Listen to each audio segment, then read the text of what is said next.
long. It's taking a long time. Hello and welcome back to another episode of Command Protocols podcast. This is episode, what is it, 13, 14? I can't remember at this We point. skipped one, I think, but No, yeah. we've not skipped any. Episode unknown. Episode unknown. I'm going to be really professional and look it up right This now. is the secret hidden. What have we been up to? Loads. We've been very busy, extremely busy. I've been practicing for Home Nations non-stop, as I put out in my post. And just because it's selections tomorrow, so it'll probably be, when this video comes out, it'll be today, the 23rd. So I'll find out if I'm in the team, basically, if I've made it. But we'll talk about how it all went and everything And you've got a box of tissues ready for one way or the other, right?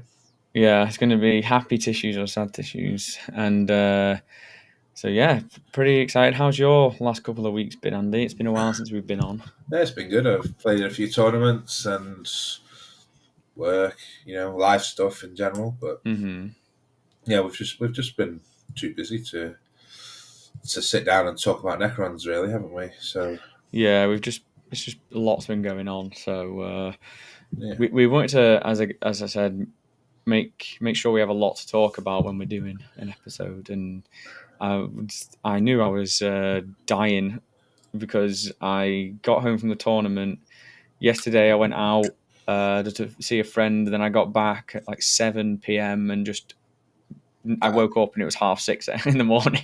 I was like, whoa. I think I fell asleep at my desk. yeah, And then at some point I crawled into bed. I did that Saturday night. Woke up at 3:00, and I was like, "Oh crap! I've got to get up in 2.5 hours to go to Birmingham." Yeah, it's horrible. It wasn't nice. And then I did it again on the Sunday night. Crap! I've got to get up in 4 hours and go to Stockport for another tournament. So a quick one before we get into anything. I'm going to say at the start of the episode, because not everybody watches until the end, but we have a Patreon that we're just starting. We're going to be, once all this selection malarkey's out of the way, we'll be doing some videos for that. It's going to be just more in-depth stuff. We've done tasters on YouTube about what we're kind of doing, and we're going to be doing it a lot more on the Patreon, basically. So if you're interested in supporting us, it will help us improve the channel, and just help us. Like if you like this kind of content and you want to see more, basically. But I thought I'd say that now. We can get better equipment. We can get some videos. We can get another camera for Andy that's not hand me down from me, and an even better camera for me. We'll also be doing a little competition between the two of us where we play each other with Necrons to see who can hold the crown of. Yes, it's going to be Necron Mirror lucky player. A 6-round thing where we each play one. We make a list for each detachment in secret, and then we play each other in secret, or we randomly choose a detachment, and that plays against each other. You can't play too many duplicates of data sheets, like spamming DDAs and whatever. I've got the same list for all 6 detachments now. That kind of thing. But we'll play on different terrain formats, different missions. So I'm going to do it all on TTS, basically, so you can watch how we all play and what we think about, and so on. So it'd be a bit more of a different kind of thing, but it'd be cool to do. And we also have to use every data sheet. Yeah. At least every data sheet. At least once. Good lord. Yeah. Trazan, which one's he going in? Hypercrypt. Nope. I want to get him back up and awakened, obviously. Yeah, I want a 3-inch deep strike. 6-inch deep strike at 25 mil base. That's what I want. Well, my thoughts is that's not necessarily Trazan, but it's more the Seraptech Heavy Construct. Where's that? I don't have that. Oh, of course, it's TTS. Yes, the Obelisk. That obviously going to be in Hypercrypt, right? Yeah, and we'll do it on. We can do it on different terrain layouts, but probably prefer WTC. But that's just me. We'll probably do 2 UKTC. We can do 2 of each. 2 Games Workshop, and then we'll base our selection on which terrain we want for which detachment, because obviously some detachments are better on different. But what if we just selected it randomly? We just randomly did one of those 6. But then we can't outthink each other. We can't Well, double it's not double about outthinking. It's just because I'm just going to pick one. you might when we've played 4 and we get to the last 2, you might be like, well, I know which 2 detachments he's got. So Yeah, well, you'd know that anyway if it's random. So it's going to be a 50. It's still as random as if you were going to pick. Yeah, but you get to pick, and you might decide. You're trying to outsmart me. Well, you don't know what's in my Or list. exactly. But you can start to ascertain which of the shit units we're going to be taking in which lists Oh, towards yes. the end, because you might go, well, he's not Because taking. you have to play at least one of everything over Yeah, the whole thing. Well, yeah. I'm not going to be putting that much thought into it. I'll just turn up and be like, "Yo, here's my 6 Catan Annihilation Legion list." This is the reason it's good. Speaking of Annihilation Legion, me and Yes. Andy both, and we've already gone over Andy's, but I also played in an RTT as my punishment, as Yes. in it was punishing, but it was also quite fun as well. I played Annihilation Legion, and this is my list, and we're going to get it up. Yeah. Look at that. Okay, this was my list. So Andy's list was slightly different to mine. But I'll tell you what mine is. So Nightbringer Void Dragon, Same. double hex marks, Same. triple Scorpet Lord with no fallback and Yep. battle shock, Yep. Same. 1 DDA, Boo. 2 flayed ones, Same. single normal destroyer, 2 single heavies with 3. Gauss, Yeah. One with a a mythic. single with a mythic, and then 15 Scorpex. Fucking hell, I'd love 15 Scorpet Lords. So yeah, mine was slightly different because Andy only had 12 Scorpex and 2 DDAs and probably something else, right? Because I think I had 9 Scorpex actually. you didn't have a 6-man. I don't think I think I cut it in the end because I Maybe saw. I had 2 of those I, then and a heavy. I You had saw 2 single destroyers and I have an extra heavy then for the 20 points. I saw the terrain and it's like there's no chance on Games Workshop. Yeah. I'm hiding that. Obviously, Andy played on WTC. Andy played on GW, and I played on UKTC. So I knew that I could hide the 6-man easier. 6 mountains, the 2.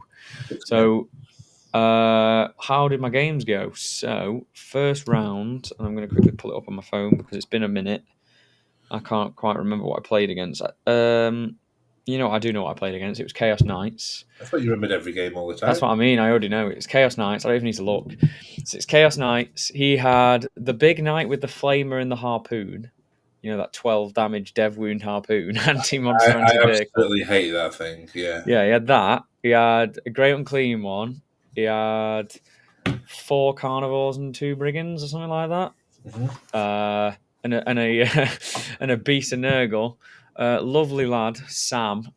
He's obviously, this was all at my local in Blackpool, Black Tower. If you guys ever up want an RTT at Blackpool area, Black Tower, proper nice guys there.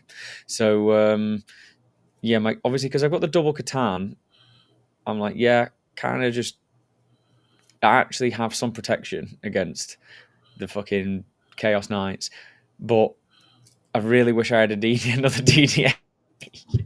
Because obviously just having one DDA, you want to be able to actually focus before they get Kill to something. you. Wrong Oh, end of the map. say that one again, Matt. You cut out there. Oh, did I cut out? I said I only had 1 DDA and it was at the wrong end of the map, and I really wanted 2 to kill the fuckers. He dropped. I had an infiltrator and he didn't. He dropped his Beast of Nurgle so he could scout, and it was Terraform, by the way, first round. And he dropped his Beast of Nurgle just outside of his expansion objective so he could scout onto it. So I just put flayed ones in the way so he couldn't get on it. And then he shot the flayed ones with a melter and a single stubber and killed the entire flayed one squad because he rolled incredibly hard and I failed every save.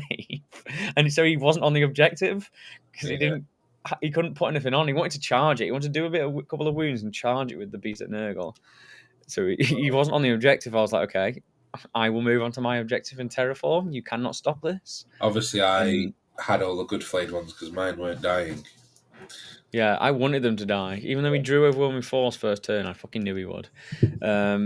and it was pretty much just a staring contest. I had 6 Scorpex with the no fallback in reserves, and then 6 just sat in the building behind in the center.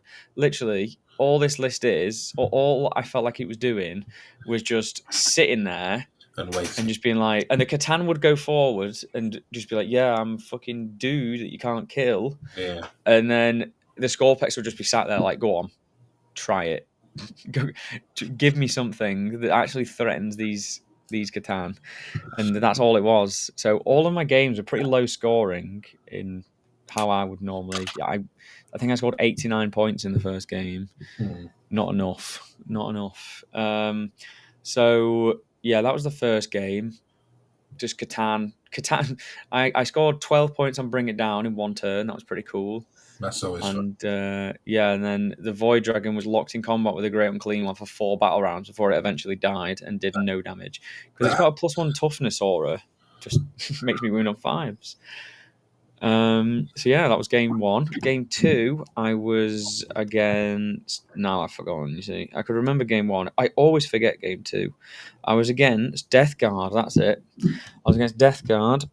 The mission was Linchpin. I remember now. The mission was Linchpin, and again the Catan just So good, aren't they? gods were just doing. I just push him out. He had Nurglings on my expansion to like stop me from infiltrating on there. So my Void Dragon just deployed in the open because I was like, right, you have Yeah, predators with autocannons and heavy bolters. That's what everyone's taking at the moment. So I just moved the Catan forward and then just banged a 9-inch charge into these Nurglings, which let me wrap right round the back of him. And I was pretty much outside of his deployment zone turn 1 because it was sweeping engagement. you must have been so proud with your 9-inch charge into Nurglings. Well, yeah, that meant next turn I got to charge the Predator that was sat on his back line. So, what kind of Death Guard was it? Was it like Plague Storm or was it? No, it was a mix. Right. So it was three Death Shroud. So all 3 mans. One with Typhus. One with Typhus was by himself. 2 Lord of Contagions and 1 Sorcerer, something like that. The Lord of Contagions are pretty good because of the rerolls. Yeah. He had 3 Predators, and then he had 2 of the Blight Haulers, or 3 of them, and then 2 of the drones, or 3 of them, something like that. Was he smart and take the -1 weapon skill? He was not. He took -1 save because I had loads of Scorpex. But everything you care about has an invul, and everything Pretty much, you have 1 DDA to shoot, and everything else is in combat. And he's got Nurglings, right? So when you're -2 to hit. Well, yeah, he misplayed. Obviously, I could just deploy at the back with the DDA because of sweeping engagement on UKTC. Yeah. Just got a fat firing line. I literally just put it in my deployment zone, like behind the 2 giant L's. And then I just pushed out with my Catan as hard as I could. I was like, yeah, you're all damaged. What, like damage 2? I don't care. I just pushed out as hard as I could with them, and then just sat in the middle with the Scorpex. Yeah. And just sat there. And I was just like, yeah, like, come out. If you want to try and interact with your Catan, I will then charge you with Scorpex. He charged my Void Dragon in the middle because it moved to I moved to the middle instead of up to his back lines, basically, from the left. He charged it with Rotigus, and then he charged it with because he had Rotigus randomly, and then he charged it with 6 Death Shroud Terminators, so he did actually have a 6-man. Yeah, so he had 2 3s and a 6. And he rolled an 11 though, so he had to like come right round the back of my Void Dragon. So I got to heroic with my 6-man of Scorpex, killed 1.5 Death Shroud with my Mortals, which then meant I was outside of an inch of him because he decided to pull the one that was in engagement range of my Scorpex, which was a bit silly. And then he fought my Void Dragon, didn't kill it, and then let me pile in with my Scorpex, and I killed most of the Terminators, and I did quite a bit of damage to Rotigus as well. Nice. And I mean, I literally would just look. I would look at a tank with this 1 DDA, and it would remove it from the game for the first 2 rounds. I need one of those. And well, then round 3, I rolled a 1. CP rerolled it into a 1. Round 4, I rolled a 1. CP rerolled it into a 1. And round 5, I rolled a 1. And CP rerolled it and rolled it into a 1. And I wish I was joking. And I was just like, I can't believe it. This useless DDA. But it did work early game. So, but again, the game plan was literally send the Catan out and sit behind a wall with Scorpex, and that's literally just what won me the game. Because the Catan just did absolute work.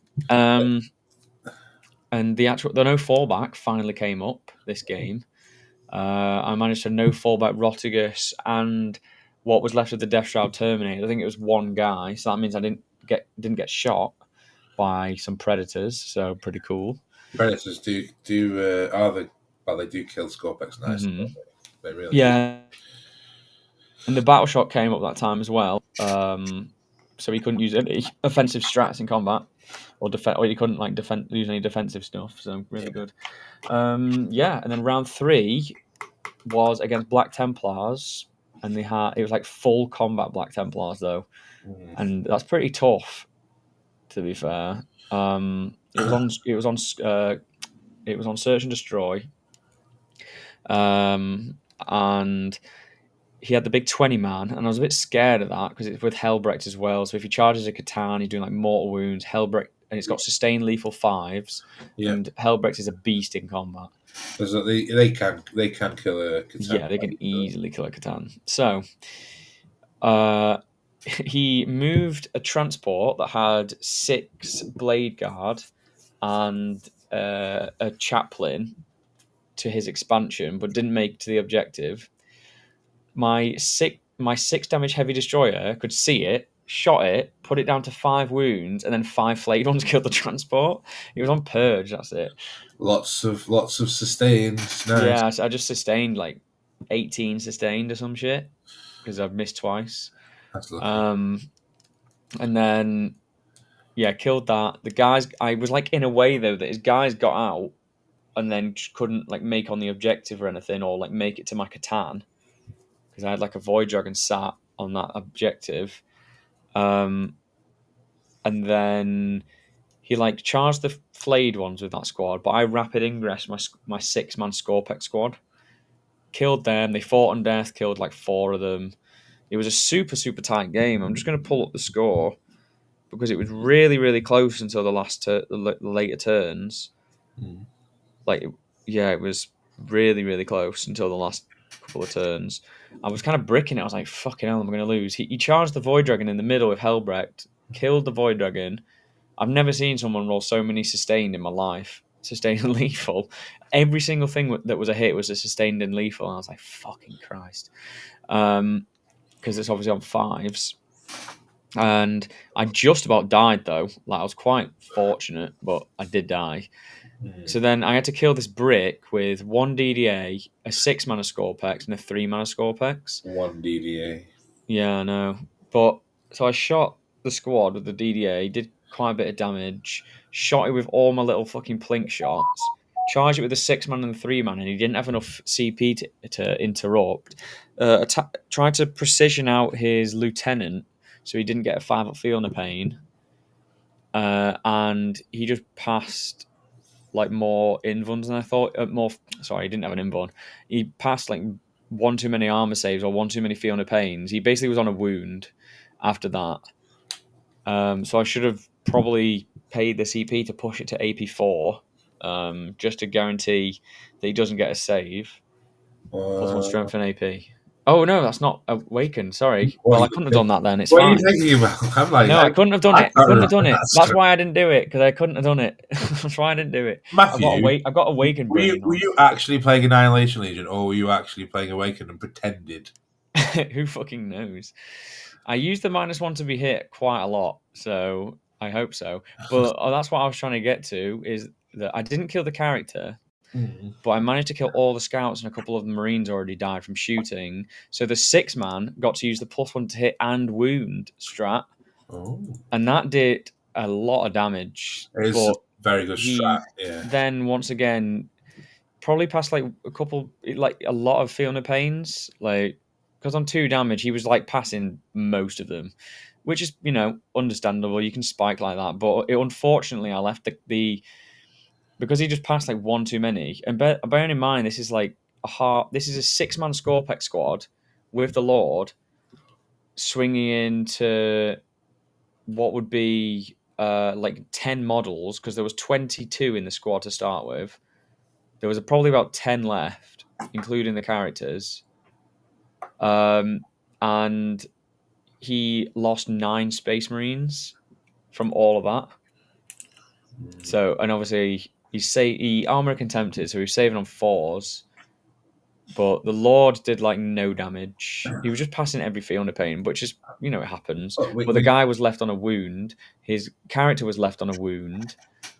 And I didn't get kill more that turn. He got kill more because I didn't kill the squad.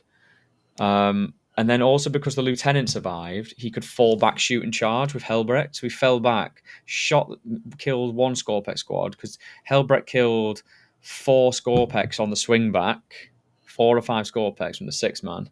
Shot and killed that squad, and then charged them, to mortal them and kill them, and then fought the other squad and killed all the Scorpex and the characters. And I was like, fucking hell. That's when I thought I'd lost. We know from experience what 5-up field no pain against 2 damage weapons feels like when we were playing Lich Guard, and it just never died to it, basically, because you got a 50% chance of rolling a 5-up field no pain and 2 dice. So yeah, and they weren't -1 to be wounded, so yeah. It's it is what it is. Like it fucking happens. Like you can't blame dice on that. But I'll just wrap up the game super quick, and then it's almost to the end. Basically, the reason I won is because he greedily grenaded my DDA to try and get kill more. I had bottom a turn, but he tried to get a kill basically, which was like quite a few points because of the cards he drew. Because it was my mark for death because I just didn't have enough left. He grenaded it, did 0. Well, it was greedy because he needed to grenade it and then make a charge, and he had no CP to make this to re-roll this charge. He grenaded, got 0 mortal wounds, and then got a double 1 on the charge, and he couldn't re-roll it. So he got lucky. Yeah, so I was like, well, yeah, because he lost out on kill.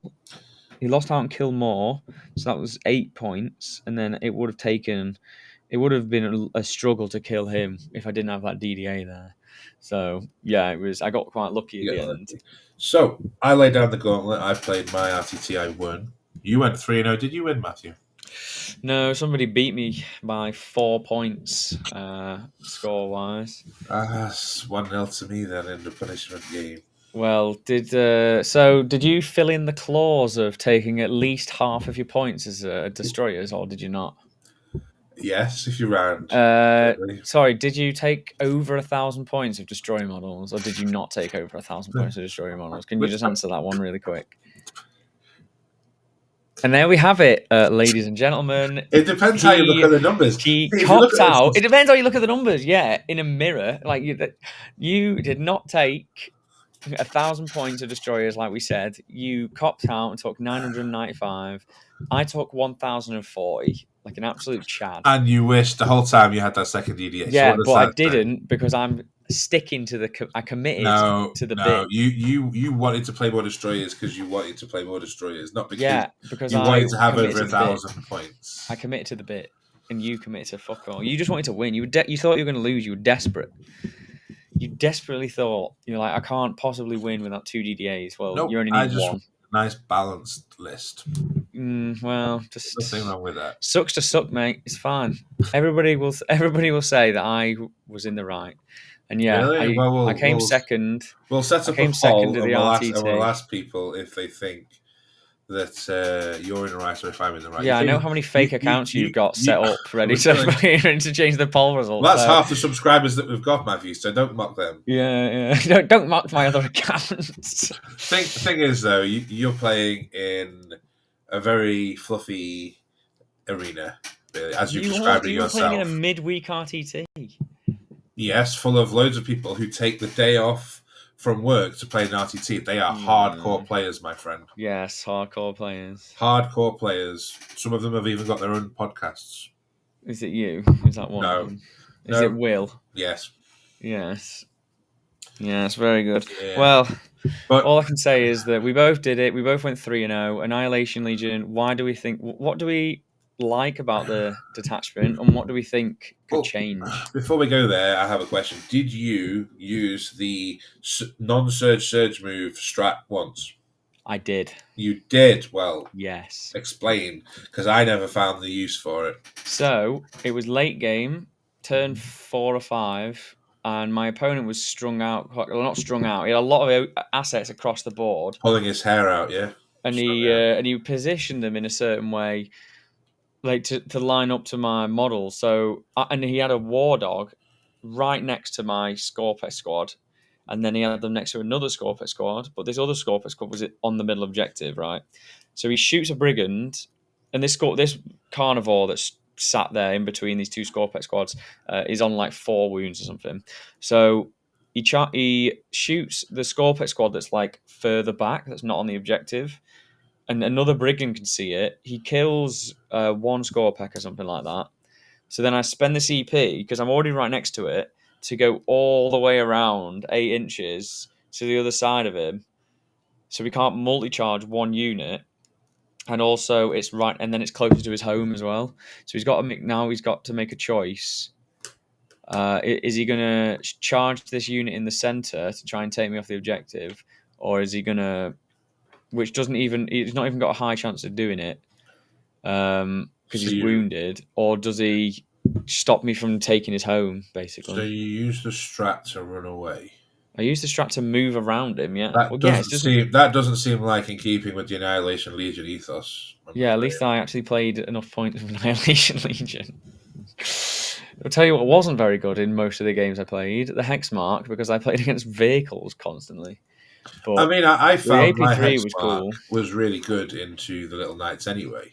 I mean, mine I just basically killed a knight by himself. I just couldn't wound. He came down, shot one, then he moved, so I overwatched. He shot something next to me, so I shot him back, and I think it was down to about 3 wounds at that point. Yeah, I think I got like 1 wound each time. He just passed the save, so it just didn't do any damage.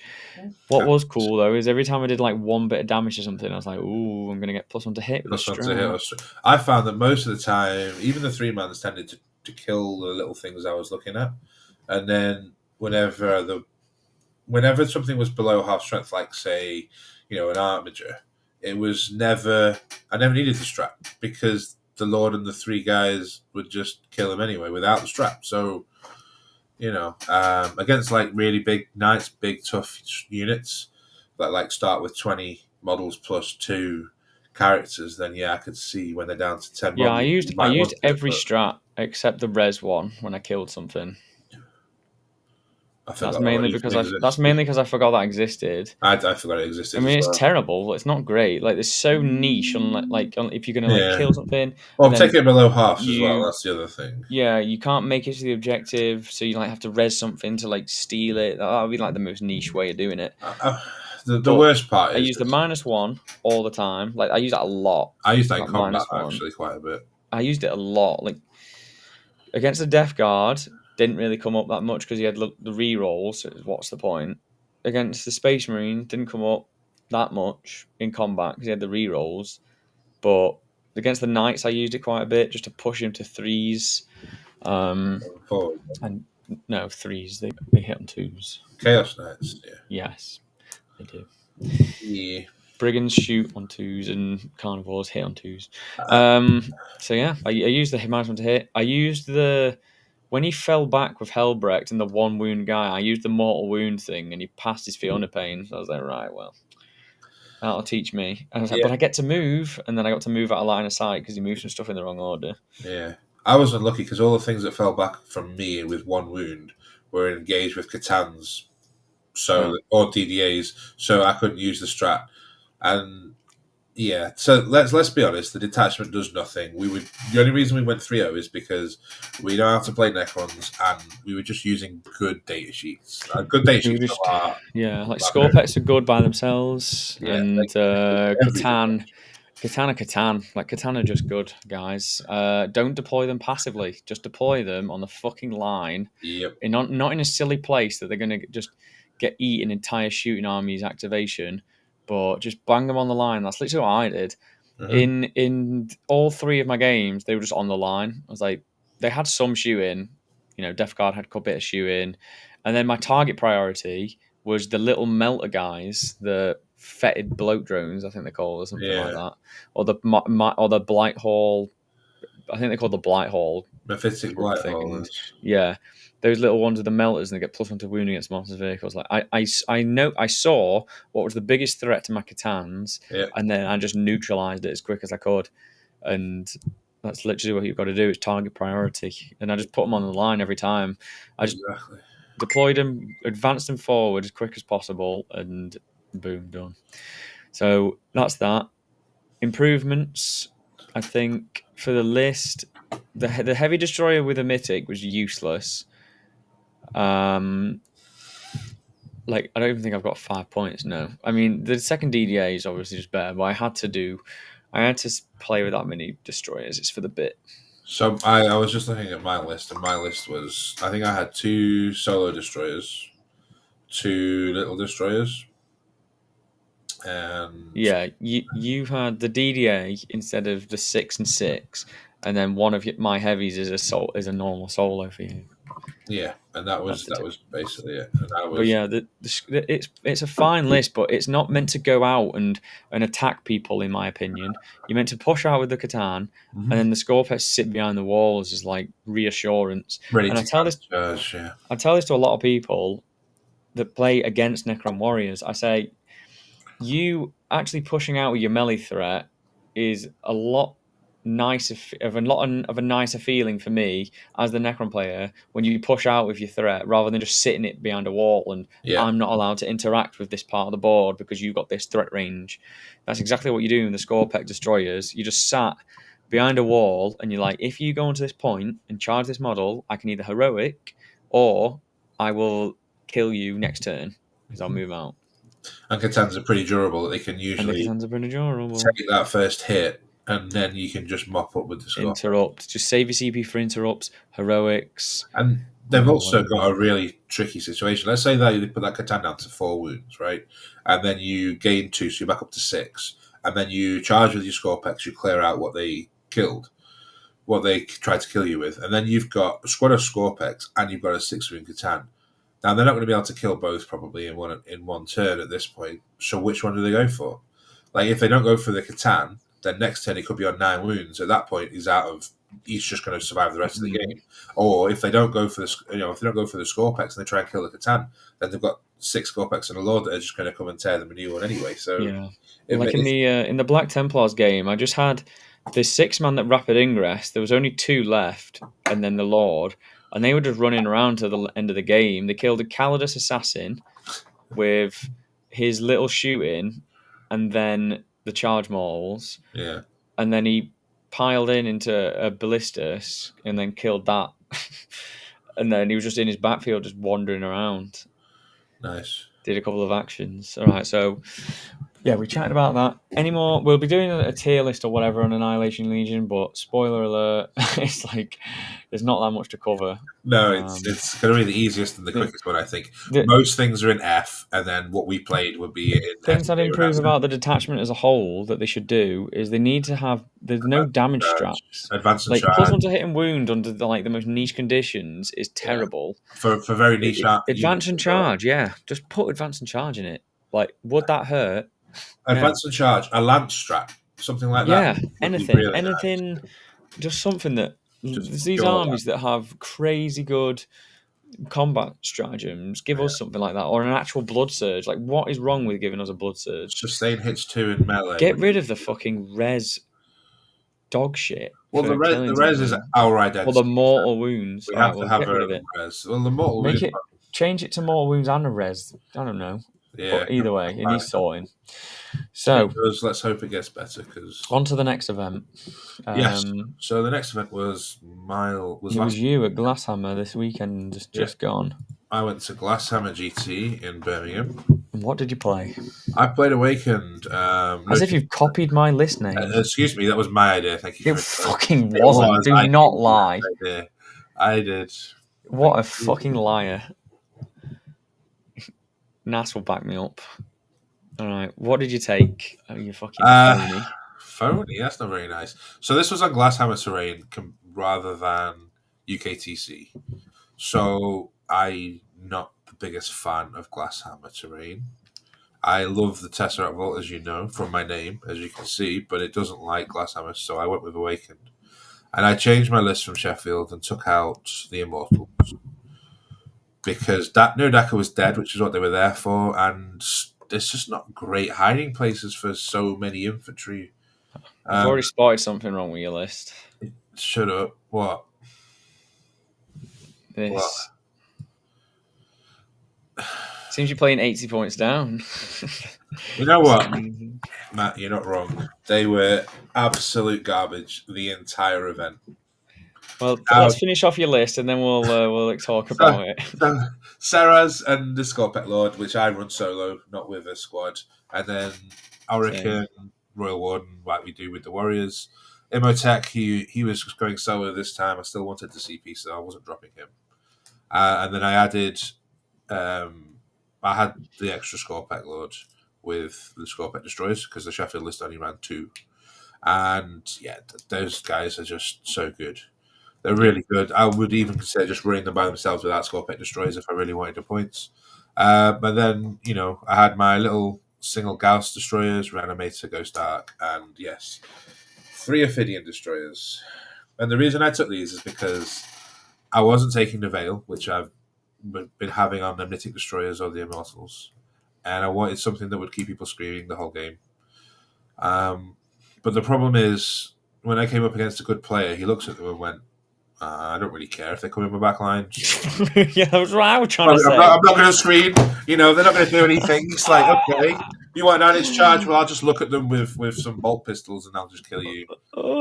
I used them in my backfield to screen. I picked them up every single turn, and I would get engage on all fronts, and I'd look at it and go, well, they can't go there. I'm already in the other quarters. Right, we'll just go back down where they were. Or I'd draw recover assets, and I'd look at the table, and I'd think, well, I don't really want to do recover assets anywhere here. And if I was going to do recover assets, it has to be something good that isn't going to die. So I'll do it with the Scorpack Lord, or I'll do it with Seraz or somebody who's a bit more resilient. So the Ophidians just went back down in my deployment zone again. There were plenty of times where I'd pick them up and go, right, what's my opponent going to be doing? Where do I could bring these guys down and use it for like a counter charge. So they move up, charge something, and I can following turn I can just move and charge them with like a 2-inch charge or something. And maybe I could look at that because that's quite a nice little trick. But then I realized, these guys don't actually do anything in melee, so they're not really a threat. They're just kind of an annoyance. They might kill 2 little scouts or marines or something. So they're going back in my deployment zone. Or I draw established locus, and it would be like, okay, if I put them down, they're just going to die. So they're just going to go back in my deployment zone. So they spent majority of the tournament just in my deployment zone screening. I wish that. I mean, they went out in melee once against the Tout game. They killed nothing. And then I used them once in the 4th round, basically as expensive move blockers. And so another tournament where I'm trying to use them really well and they're just not achieving anything. So if I could delete that data sheet, I would do 100%. Just change it. Just toughness 6. Like 3 up save. Hit on 3s with a bit more strength than strength 4, or give us like Lance or Twin Linked or lethal hits with rerolls, or just something that makes them actually go, these guys will kill 5 scouts. That's all I want. Yeah, 5 scouts. Got 5 sisters. They literally strength 4 is just a crime against humanity. There was a one moment where I wounded on 3s with them. Hell yeah, they still did fuck all. Absolutely, I just don't understand. So if somebody can give me an actual credible argument to why they're good, why it's worth spending 80 points on this unit when we have a lot of units. Okay, let's compare Ophidian Destroyers to a Scorpet Lord. Scorpet Lord is 3. He's got his toughness 7 with 7 wounds, and he's strength 10, AP 3, damage 3, attack, and does charge mauls. And with a 4 up invuln. He moves And 2 inches less, Matthew. He moves 2 inches less. It matters. okay. Well, at least he can move somewhere and not get blown off the board. Yeah. And so, just tell me why this unit that's like uppy downy does cards like I don't know. I play against people that can like screen the backfield, and again, if I was the player that was playing against a Necron Mirror, and I saw them with Ophidians, I wouldn't even trust them to kill a Locust Destroyer. Yeah. I would just put 7 OC on the point, and Yeah. just be like, "Yep, good luck, sir. That is the problem with them. They You will are. not kill. You will not kill anything." Yeah. And again, like I have Imatech put on my backfield for when I play Awakened. Imatech would kill at least, like probably kill all three of them. To be quite honest with you. Shooting a melee, maybe. Yeah, it's like, but I'd have enough because I know they're there. I wouldn't need to screen my whole backfield. They're just not doing anything for me. They're just not. I don't. The threat is. It's not a threat. It's just like a fly buzzing around your fucking ears. So, if somebody can actually tell me why they're good, I will stop going on about why I think they're shit. No, they are like shit. Genuinely, just tell me why you think they're good. Like, I was wrong about Psychomancers. Okay, I hold my hands up. I was incorrect about Psychomancers. I've been playing them a lot. Psychomancers are very, very good. You sound like me talking about the 6 blob of Locust Destroyers. Like Ophidians are fucking shit. They are. I put them in my list because I noticed that when I played Hypercrypt, I scored secondaries really, really well. I'd go an entire tournament and drop 4 points in a 5-round event. But I would score primary a lot worse. When I was playing Awakened, I would score primary really, really well. More often than not, even if I lost, I would max primary. But my secondaries are the ones that potentially let me down, where sometimes it would be like high 20s to low 30s. So I wanted to put them in to try and help with my secondary game. But did they help? No. They actually really, really didn't. And it just... I don't trust them to get... How are they going to get a cleanse if they've got something on the point? They how just are die. they... They just die. How are they going to like do any kind of objective where you have to survive? Because they won't. Yeah, 4-up save. They're not going to be able to do, they're not going to be able to do homers unless that you draw it at the precise time where they're not screening it from 3 40mm bases or 50mm, whatever the fuck they are. Behind enemy lines, it's the same thing. Like I don't ever feel like I need it. Like I played many games now with Awakened and loads of this, and I just don't feel like I've ever needed it. Like those 4-up Fiona Payne characters are going to be in their backfield because I'm literally just running straight at them and just being like, "Yep, fucking deal with this shit." And if you're spending turns dealing with it, then that's turns that you're not using units, and I'm just a fucking guy that's chilling. Yeah, so they're not gonna be there anymore. Yeah. So I will not rant about it ever again. Please, yes, you are. I would say I'm never going to take them again, but I will not rant about it for a while. At some point, they're going to end up back in one of my lists. I'm just never doing it. You were trying to convince me to take them for Home Nations, and I'm so glad I didn't listen to you.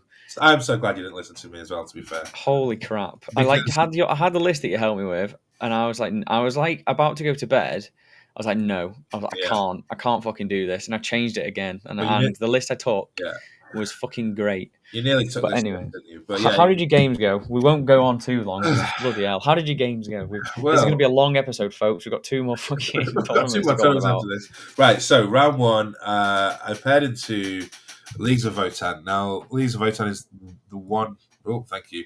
The one army that is actually really well equipped to killing the warrior blob. Like, they have 3 different units that often appear in their armies. And usually when you get around 1, you're like, oh, I want a really nice, easy game. You know, someone who's first tournament, just comes with his mates. Now, I got somebody who's like a serial 5-0 player playing Votann. And we had a very close game. I won by 2 with 67 points, which is near enough the lowest ever win score I've had since I started recording using the app basically on my phone. He shot the warrior blob with his Thunderkin with the character, and I had 1 model left alive at the end.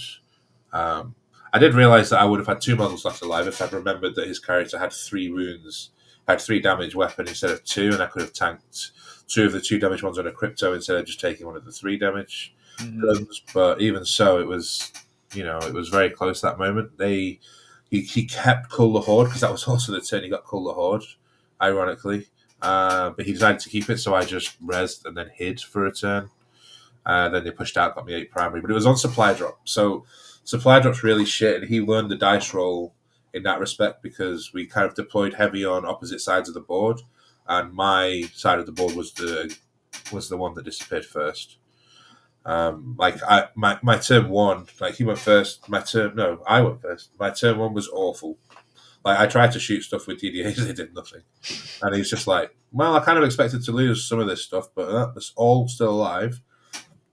And I won't say he didn't have unlucky moments, but I had some unlucky moments. Like there was a one wound Sagittar that I charged with my Scorpec Lord so that I could then blow it up with the charge mortals, pile in and kill 5 warriors, or try to.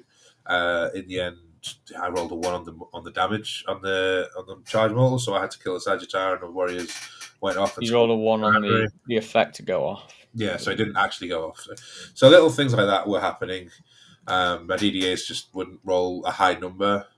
I don't know if you were doing this, but what I like to do with warriors in that kind of situation is I've been finding myself deploying in a line across the entire front of the deployment zone, and then I'll have the guys in the middle hidden, and then they'll be in like a shape like this, and they'll be across the whole deployment zone. So then as soon as something happens, they deploy on a certain way and they shift their army. I just go and then disappear. That's what I do. I kind of did that, but I kept it kind of centralized. He left his Thunderkin in reserves, and it was on Dawn of War, so I knew they've got 23-inch range from the board edge. So if I can stay behind that line, I can screen out the sides, no problem, with my whatever Fidians, useful for something, right? But because it was Dawn of War, we were so close, he was actually able to rapid ingress on his board edge, waddle up the 5 inches, and get range. So when I realized that, I actually decided to charge into some of his guys just to get a res on my turn, and then hope that that would allow me to string them forwards a lot more, so they were a lot more stretched out, so that then he wouldn't just want to go straight into them because the maths was still a bit iffy. It was very close, like it's 66 plus 27 shots, which is ridiculous. But I was hoping that he would kill a few with like chip shots here and there, so I'd be able to pull that string really fast back out of range. But it wasn't the case, and he was able to shoot them. I also tried to screen the entire board so he couldn't rapid ingress, but apart from like behind his big L, but he was able to do that and just get line of sight.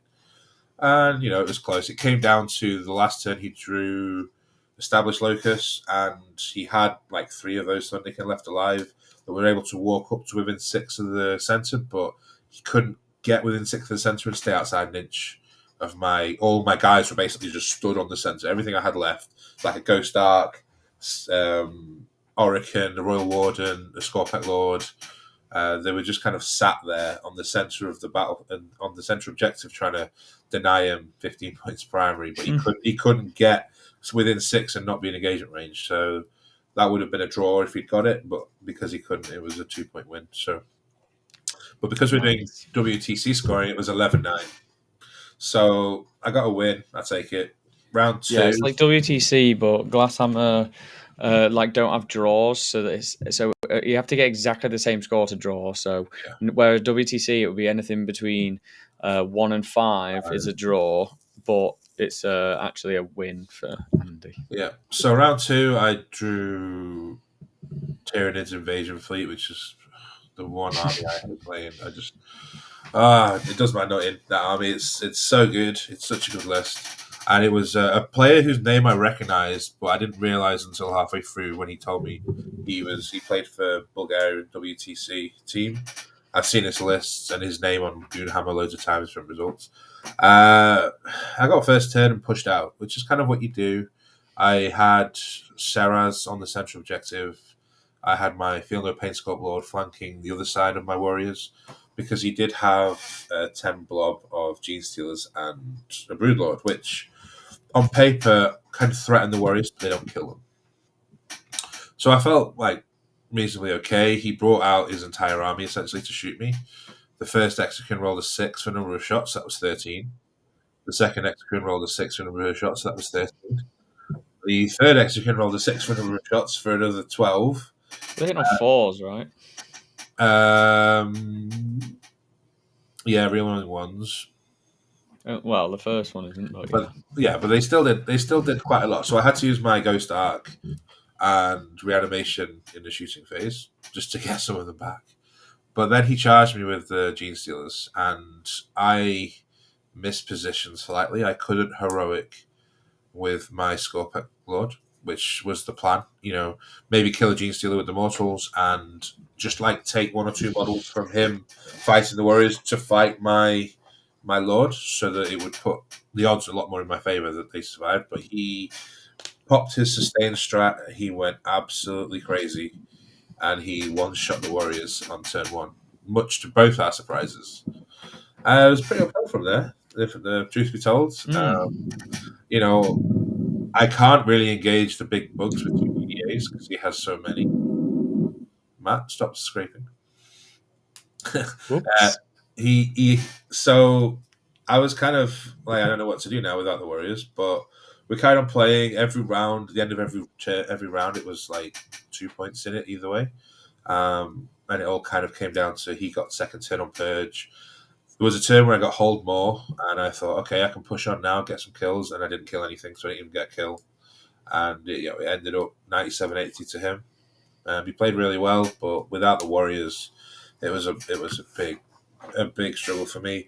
Whether I could have been a bit more cagey, didn't have to push out quite so early, but even then, like the maths were just in my favor, and it just he spiked, and it happens. So, position myself better, maybe not be quite so aggressive.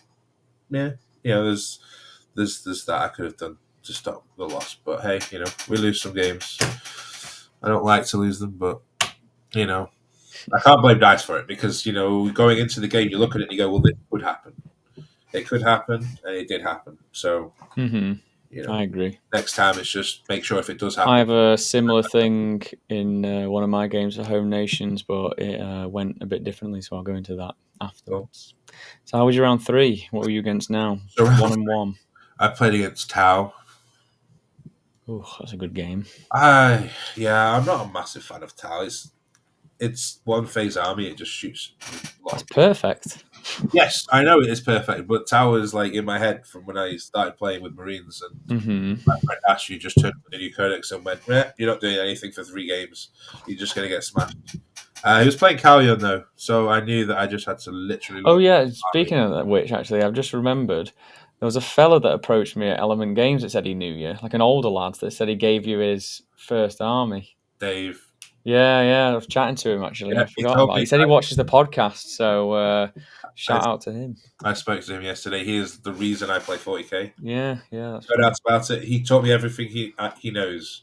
He said, it's just true. He was the one who made me into a competitive player, basically, because when we first started playing in like COVID, when we could go to people's gardens, we were able to play at his house. There was a group of my friends, and they were playing, and I was just going there to socialise, but they were like, play.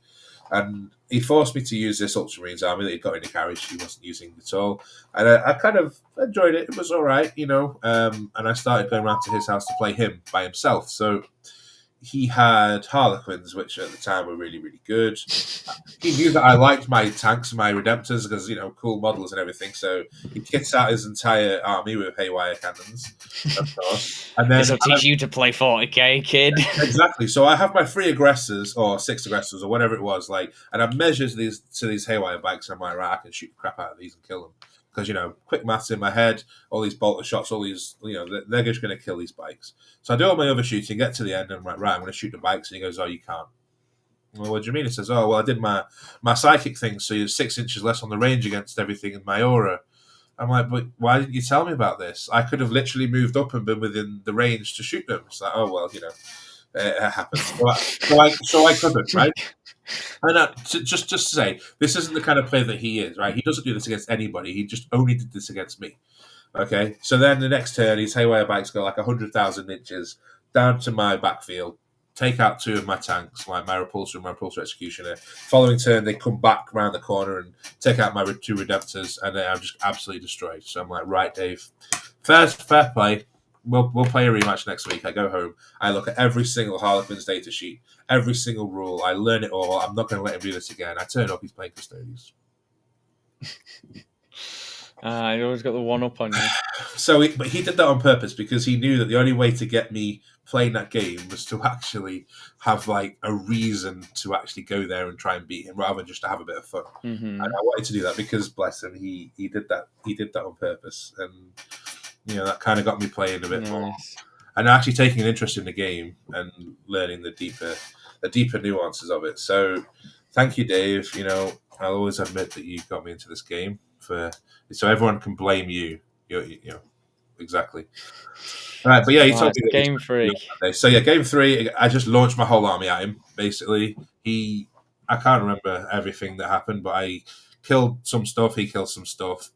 I just kept charging all of his things with Serras and the Scorpec Lords and the Scorpecs and just trying to kill what I could. And then by the time it got to actually turn 3 for his Monk car, he's like, well, fuck all left here. He hadn't got anything to guide because I basically tagged everything or killed everything that could guide. That's the way you do it.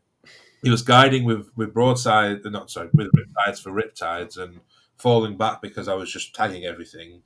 And then by the end of the game, it was pretty tabled. It's a shame because if you were playing Monk car, it might be slightly different. But the DDAs actually killed stuff. Like turn 1, each DDA killed a piranha. That's really good news, right? I rolled more than 2 for the number of shots. Hell yeah.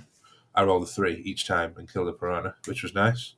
But yeah, because it was sweep engagement, I was just able to just kind of run all my melee forwards before he could kill it. And Ophidians charged 3 stealth suits. Do you want to know how many they killed? 1. Gone. Oh, very good. Yeah, very good. And then they wrapped a transport, did no damage to it. Yeah, so, but it could have gone the other way if his turn 1 and 2 shooting had been slightly better. But he did kind of just give me too many things at the start. He could have played a little bit more cagey, put out like a couple of squads here and there to try and force me to come out to eat some guns, and then later on have more army. But it was a 99-59 win, which was 18-2 according to their matrix, which was all right. So I'll take it. Finished 2-1 for day 1. The dream was obviously dead, and then I paired into Jez Morris, which I don't know if anybody knows, but most people should know. But he's been playing tournaments around the Northwest for as long as I can remember. We must have been to at least 20 tournaments together. Always have a chat, always say hello, but we've never played. And I actually joked at lunchtime on day 1 that, hey, we'll get paired at some point in this tournament. And lo and behold, we got paired for round 4. And you heard me complaining about this, but he was playing 3 Bloodthirsters Be'lakor, 12 Blood Crushers, and 15 Hounds, and that was it. And I'm thinking, shit. What am I going to do against this army? Like, how do I kill all of these? If I don't roll 6s on the DDAs, I'm pooched. But and yeah, I got first turn as well, and everything was in Bellacor's 18-inch aura. So I just kind of screened with what I could. This is where the Ophidians actually did something. They had an objective and died to a Bloodthirster, which left the Bloodthirster just chilling. And I killed 2 Bloodthirsters and put Be'lakor down to 4 wounds in the first turn. Oh, my turn 2. The Warriors basically just fell back, shot 40 shots with lethal hits and reroll hits at a Bloodthirster and basically killed it. They combined 2 DDAs, which were positioned perfectly, so they didn't have to move after turn 1, so I could get heavy and dev, as well as Serra's shooting and everything else that I had, basically. Even my little destroyer, my home objective, poked its little arm round so it could have 3 shots, then did 4 damage, which was pretty nice. And yeah, I was a bit gutted I didn't kill Be'lakor when I charged, because the Impact Mortals were both 1-1. But, we can't have everything. But yeah, so turn 2, I killed Be'lakor and the rest of the Blood Crushers and some Hounds, and he basically had 1 Blood Crusher running around my backfield killing everything, but I just had the rest of the table. So it was a fun game, but he was complaining because I was using tactics. He's like, I'm using tactics against me, it's not fair. I'm like, well, not smashing face like he is. No, I'm not just going to let you run at me with four greater demons and just kill me. So, but he's a good character and he's a nice guy. Support. And I spent I did actually take 3 Ophidians with me to build, because historically his games tend to last about half an hour. So I thought, well, if it lasts half an hour, I'm going to have 2.5 hours of game time plus an hour for lunch. What am I going to do for 3 hours? I might as well build some models. As it was, they still in box. They're not getting built because they're just so bad. They are so bad. They're not even going to get built. They're literally. I'm going to frame them on my wall with a penmanship going, "Do not build." You know, and like a break glass. in emergency. Yeah. In 2,000 years, the data sheet's good now. yeah, in 2,000 years, there's going to be some archaeologists like looking around. Oh, Buxton, where I live, is an ancient place where people used to live, and they'll dig down and they'll see this, this box, and be like, wow, we'll see what these guys are like. Yes, they'll be bad. Like Jumanji. Yeah, 2,000 years, and Games Workshop still won't have made the data sheet good. But anyway, so 3-1, I get paired into Devoted Eldar in round 5, which is a decent matchup, let's be honest. Ynnari. Yeah, so I wasn't too worried. I've played against Eldar a lot. Yeah, it's a very good matchup for us. It's probably one of our best ones. They didn't have the big Wind Rider squad with the lasers, which could threaten the Warriors. He did have the big Yvrain blob with the Incubi, which do put out quite a bit of... They are pretty threatening. But they're not as threatening as the troops, I think. I think the troops are slightly better, but they... Yeah, so it kind of went downhill from him because he got Aerodin out turn 1, and I had one flayed one within 6 of the centre. So he decided he wanted to get 5 points for Aerodenial. So he flicker jumped 5 warp spiders and moved up some, whatever the infiltrate scout guys are called, striking scorpions. The scout infiltrate guys. Yeah, that's them. Striking. Yeah, and he moved them forwards as well.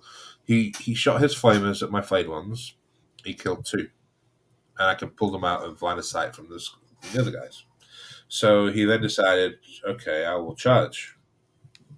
So he charged, he rolled a 4, he got 1 guy in combat, which allowed me to heroic with my warriors. So I rolled a 10, moved 10 inches with the warriors, tagged every single one of his guys, piled into the warp spiders, got onto the centre objective to deny all of his area denial, killed the striking scorpions, killed half the warp spiders, and I'd gained 15-inch movement with my warriors. Yeah. From there, it just went downhill because I was just dominating the primary. Mm-hmm. Pushing the warriors forward constantly meant I was literally taking over space in the battlefield that he couldn't utilize anywhere else. And then because where the warriors were placed, I had my Doomsday Arcs separate at the back, and there was absolutely no way, even with a flicker jump with Star Engines and then a move with Star Engines, he couldn't move his transport, whatever it's called, Wave Serpent, with the Fire Dragons, which everybody takes. He could not get them anywhere close to my DDAs because the warriors were in the way one side, the terrain was in the way the other side. So they just didn't do anything till turn 4 when they came out to kill a character. I just put him in such a bad position that there was no right move at that point. He couldn't deny primary because he'd step out, and I had enough OC on the points that even 5 OC2 guys wouldn't take it off me. So then he's like, well, I have to try and I either put 2 squads on there and then they just die, or I have to try and shoot you, but that just lets me reposition on my models. And yeah, so that was a 20-0 in the end. Feel bad as it probably should be. I feel bad for him because he had 2 rough two tough last rounds, and he was really hoping to get like 4-1. Tough shit. Because I think he was 3-0 after day 1, and he was like, okay, well, I want more win out of the last 2 rounds, and that's good. I'm 3-0. And you didn't realise how shit the pairing is. Yeah. If the Necron Awakened player plays it correctly, they should never lose that game. Yeah, I mean, I was lucky that I made the saves on my flayed ones basically, and if they had died, then I mean the Striking Scorpions, the what they call the not fire dragons, the warp spiders, all the stuff that he gave me to one dies anyway. I'm just learning the Aspect Warriors with Andy. I'm just like 10 inches further from where I was after my turn 1, basically. Oh, nice. 4-1. What did you finish in the end? 9th? I finished 9th, I think it was. Yeah. Nice. Well played. I'll Another take GT that. I didn't attend. just to boost your rankings up a bit more. Well, I don't think it would do. I don't think that one's going to appear in the top 6. But I mean, I would have preferred to go to Home Nations. But Two of my top pairings, or three of my top pairings are RTTs. So as soon as I start going to these big tournaments, I'll be getting some big boy points. I would prefer to go to Home Nations, but I'm going to Germany next month with Innis and Nas to play in a big German tournament. I kind of want to go So, myself, actually. Well, we've bought tickets and we've bought hotel accommodation, so I might find out when and where that is. I believe that was the one that was near the Baby Metal concert. I also want to go to. It's at the end of May. I don't know whereabouts it is exactly. I just know I'm flying to Hanover. Hanover, nice. Yeah, end Hanover, of May. however you say it. And yeah, all right. What, 24th, 25th of May? Something like that, yeah. 23rd to the 26th, because we're going back on Monday. Cool. Right. Well, we got that done. So, Home Nations, what it's all about. The tournament this is the pinnacle of... this is basically... Obviously, I've been to Pyro as a coach. I've done the whole England process, and if you're not aware of what it's like, essentially you apply... You show off your stuff a bit. There's Battle of Britain, which is an invite-only team tournament, which has like all of the teams from Wales, Scotland, Ireland, UK. I played in that. I ended up winning that with my team. There was 3 England teams. I was on one of the winning one. So then they selected me to join the squad. There's 22 of us at the beginning. I think there's now 19 or something because some people have had to drop out. And then pretty much every single person, except maybe 1 or 2, went to Home Nations, either in a playing 8 that didn't go to Pyra, because I didn't go to Pyra, but I didn't get to play in that either, which is fine, or the singles, which is what I did play in.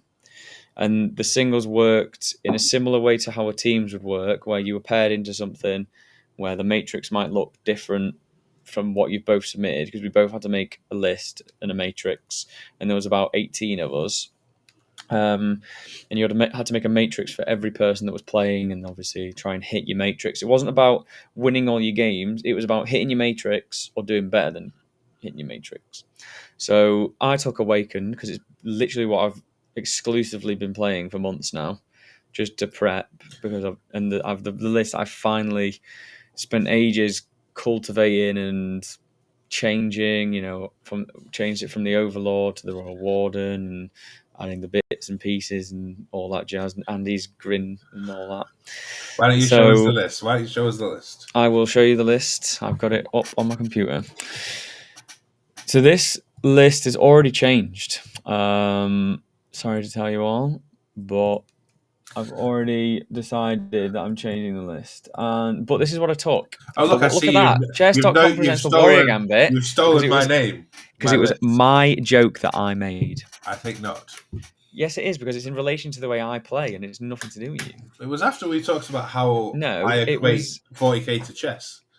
No, it isn't. Yes, we were talking. What we were actually talking about is how that I would play the Necron game in the same way every game, and if your opponent can't beat it, then it just turned into a gambit. So don't even. But you don't want to be predictable, Matthew. So what was my so that's why this weekend was huge in what I learned, and I'm going to talk about that a lot in detail.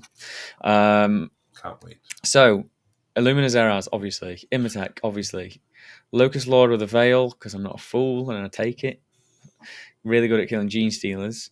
Orican the Diviner with the Royal Warden. 2 Score Pet Lords. 1 with a Feeling of Pain. 20 Warriors with Gauss, Ghost Ark, Reanimator, Scarabs, which is a cool little thing that I've not played much yet, but really like them, and I'll be telling you why. Cryptofrolls, DDA, Flayed Ones, Single Destroyer for stuff. Wasn't huge on that. Heavy Destroyer, wasn't huge on that either, but with Gauss. Triple Emetics, and a single Scorpec squad. So before you carry on, I just want to point out 2 things. 1, I took a squad of Scarabs as well. And we'll talk about how we feel they're different based on the terrain later. And why we need them. Yes, 2, this is basically my list. You've just put Amnitics in and taken out the Immortals. But 3, we were discussing a lot about how to fit in the extra Scorpec Lord, weren't we? And more Scorpecs, because we like them so much. I really like. So you really want them, don't you? Going into it, I basically was minute, like fucking, 5 minutes to midnight or whatever. Like, I was just like, what the fuck do I do? Me, Andy, and Nas were in a call. I'm like, I don't know what to do.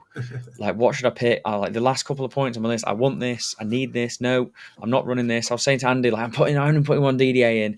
I don't want two. I want Scorpet Lords. And then it's like, oh, I'm not putting a Mythics in. And then he's like, you need some threat to their backfield. I was like, no. And he's like, Ophidians. I was like, no. And then I had like triple Scorpet Lord and triple Scorpex. And I was like, this is it. Yeah, I'm locking in. And then we were like, yeah, 6 Scorpefs and all this shit. And then I was laying in bed. And then my eyes just opened wide awake. I was like, no, I need to put a Mythics back in. I can't have this Ophidian trash in my list. I was like, it's absolutely terrible. So I changed my list to this one. But what I found out, obviously because I'm practicing for teams, and what I learned over the weekend and a bit before the weekend is that my list is meant to do a thing, and it's meant to do a thing really well. And I'm not meant to build a list to be a good all-rounder necessarily. Not in teams, yeah. You are and you aren't, but necessarily I'm meant to do something really well. And obviously what this list does really well is hold primary. It's got melee bullying, but not that much. So it's got a bit of that. The Warriors are the package, but they're a cheaper version, which is like the best version for singles. And then it's got a bit of scoring, a bit of shooting damage, a bit of like threat to backfield slash, can dig you out of a hole against the right matchup. So what I would do in the future is I would probably take the Emetics out and add like Scorpet Lord and Destroyers for more melee pressure. And then also Psychomancers. I played the American list. Walter, I spoke to him over the weekend. I played his list many times because my team wanted to practice into it. The Psychomancers are an absolute game changer. So I thought that they weren't that good. I thought they were pretty cute. I was like, they're pretty squishy. But on WTC especially, I mean, on anything really, like genuinely on most terrain layouts, they just sit 18 inches away from an objective and cover the whole objective. And usually, because where they sat on some terrain layouts, they can cover 2 objectives entirely.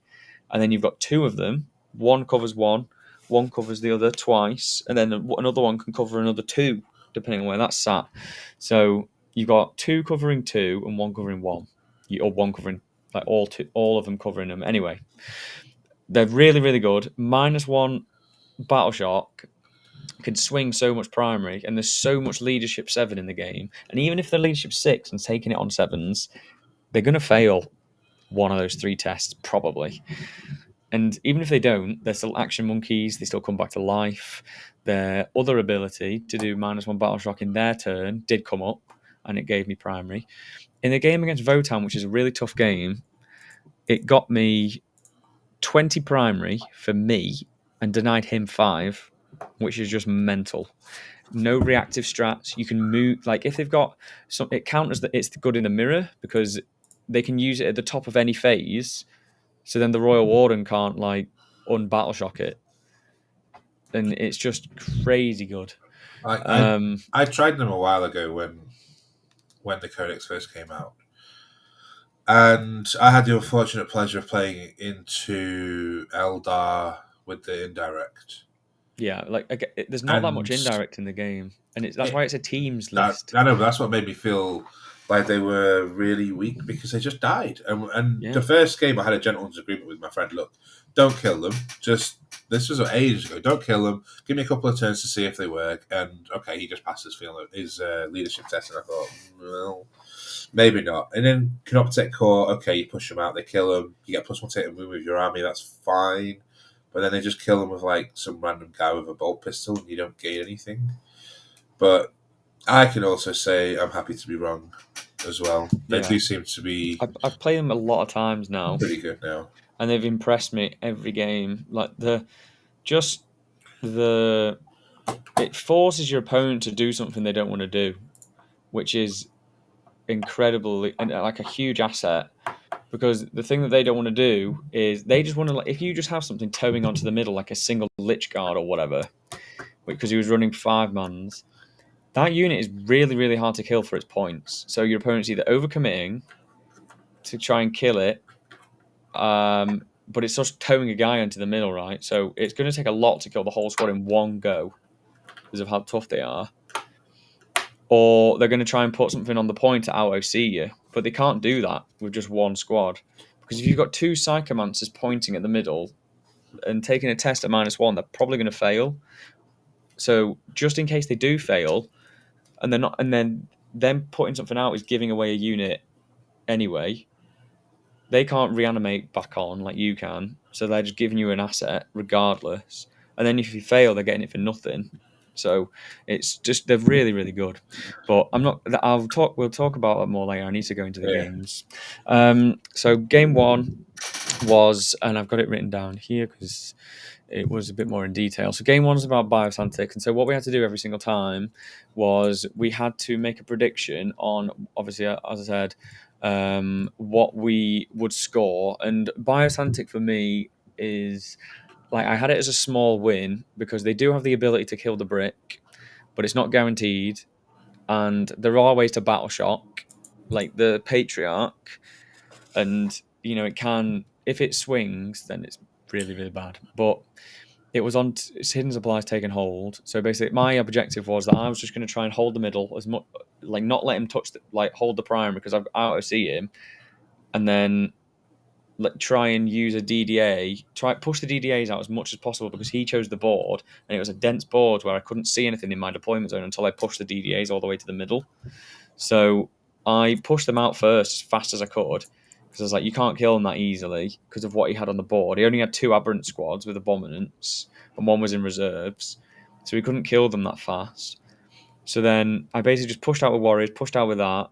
He misplayed the matchup quite a bit. You could tell that he didn't really know what to do against the warriors because he just sent 10 gene stealers in that didn't have a character to kill a single heavy destroyer and some of the warriors, and then just tagged Scorpex, and then I just killed most of the squad back. And he just ended up never taking the primary off me. I couldn't really take it off him until the late game, where I managed to do the stupid fallback, charge, swing them out. He attacks. I res onto his objective, and then I took it off him. And then I put him to a 0, and he had bottom of turn, and I put him to a 0 on turn 5. So it ended up as an 18-2, basically, which meant I won by 40 points or something. So, yeah, big win, first game. Nice. But I just saw that the DDAs, he didn't, because he put what he put in reserves, I just pushed the DDAs out as quick as possible. He really struggles to kill them.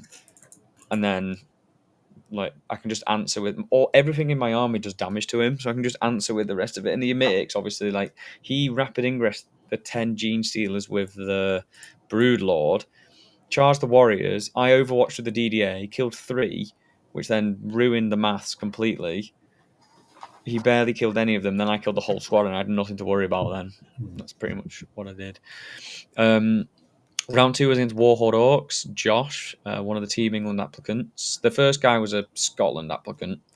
I predicted a loss initially because I was just like, well, you can just sit back with all of these high OC guys and then just deny me the hold, the third objective in the middle by just sending one of his 100 trash units, and then just pushing forward with the transports, which I can't kill in waves because it's long deployment. Hammer and anvil, tipping point, whichever tipping point, and then he just wars and just fucking traps me in, and that's it. But he didn't do that, and we chatted about it, and I did screen him out quite well, but he managed to deny primary, and I made some mistakes. But then at the beginning of the game, I basically looked at his army, and I was like, maybe the long deployment, I think I'll win this, to be fair. And I predicted a 14. He had his war turn, didn't kill anything of note. I did, and then I just killed him back, basically. But he still managed to deny me a little bit, so I got 15. Round 3 was against Chaos Knights. I was like, that's a draw, small win, small loss kind of territory, because the deployment, again, he was like, oh, it's really open, it's really shit for me. But it wasn't, because his expansion had a huge building in front of it that he could hide 4 war dogs behind, and I couldn't interact with them whatsoever, and it led a straight path straight to my home field. So the only thing I could do was just fill it with bodies every turn that he could kill. My heavy destroyers literally just lined up in a line so he couldn't land there, and then he'd shoot them, and then I'd just line up again with 4 or Fiona Payne character and the character that lived, and another single heavy destroyer and the scarabs, and I just did that for 3 or 4 turns. Got 15 on the primary 3 times, and then he got a bit of primary, and it was a 12 to me basically at the end.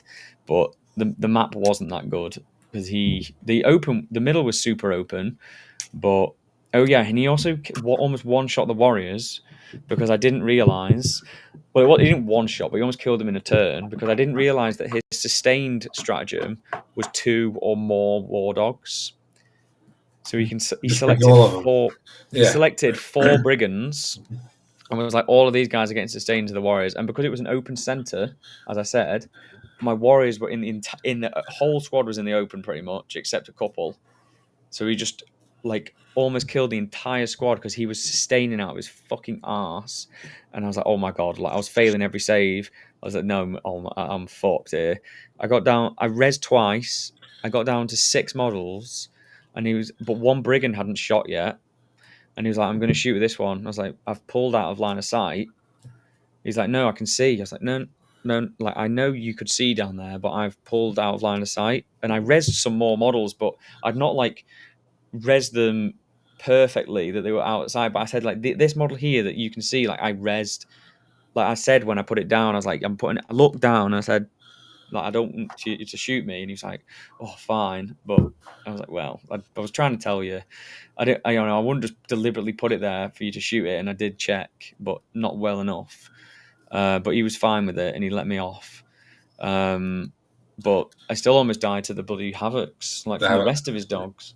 But I lived just enough to res back onto the center objective and get another 15. But he still just got loads of primary at the end of the game and managed to claw it back, so it was a 12. Yeah, if you can't kill them, then at the end of the game they're always going to score really well. I one-shot one first turn, and then I just didn't kill really any after that. I did, but it was just very slow, really, really slow. I feel like we're missing one big shooting activation unit. Yeah, but it's just not what the list is designed to do, and I would never choose to go into that. No, but then if no one else wanted to go into it, then you'd have to go. I would just get a draw. Like Yeah, I would accept it. I would just be like, it's a draw, swing up, swing down. Depends if I go first or second. Like, I went first on take and hold, but this list just doesn't care. Yeah. I will score 15 primary turn 1 if you let me, and I will score 15 primary turn 5 if you let me. It's just how it works. Round 4 was against Danny Porter with Death Guard, and so it was Crucible, and he tried to bait me by putting his 6 Death Shroud Terminators in the open. So, but in a place where my DDAs would have to push right forward to see down this angle, and I was like, bet. I'll fucking take that bet. Like, he had the 10 Plague Marines with the fights first guy ready to hit them back, and 2 Predators with no anti-tank. So I was saving on 3s. I was like, I'll take it. Yeah. I shot and killed 3 of the 6 guys, which he said there was a -1 at ranged, but there wasn't. No. So that affected it a little bit. But I still killed half of them, which I was like, okay, that's like 100 points or something, 100 something points. 165, right? Yeah, for 3. Yeah, I was like, so that's 165 points. So I've almost made my points back there. And then he'll send his 10-man Plague Marine squad to kill one of the DDAs because he won't be able to kill both.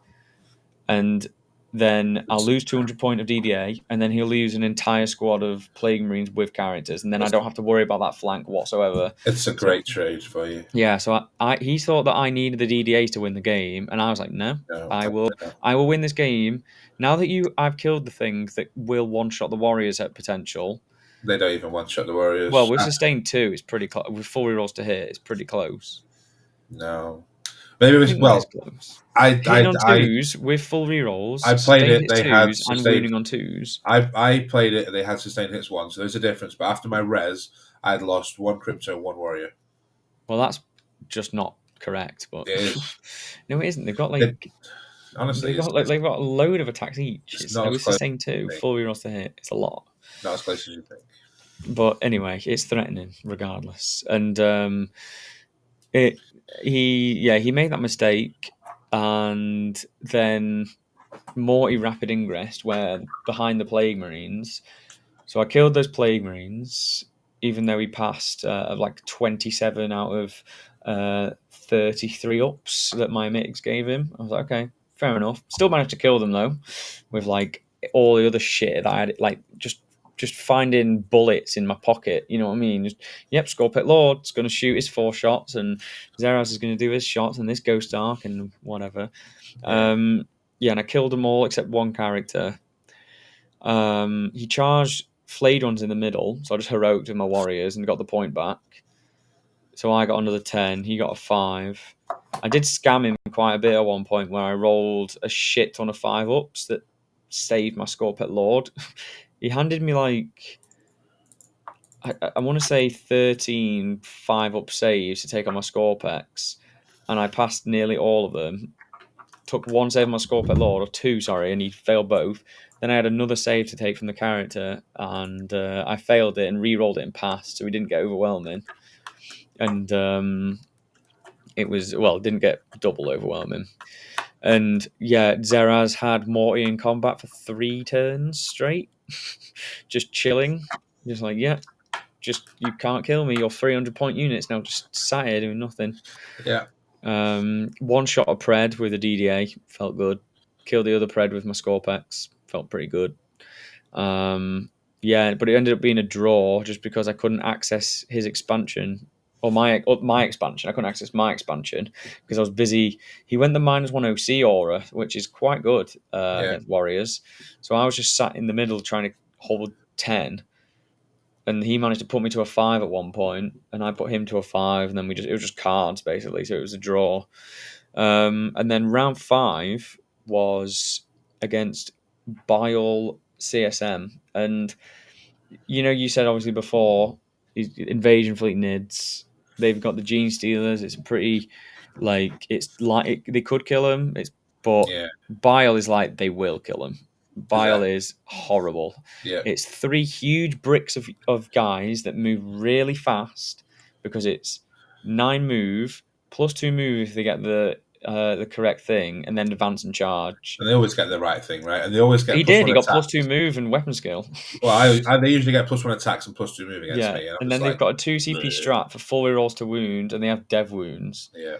So, but it was Terraform, and I predicted a 4 basically, or 1 to 4. I was like, this is really bad.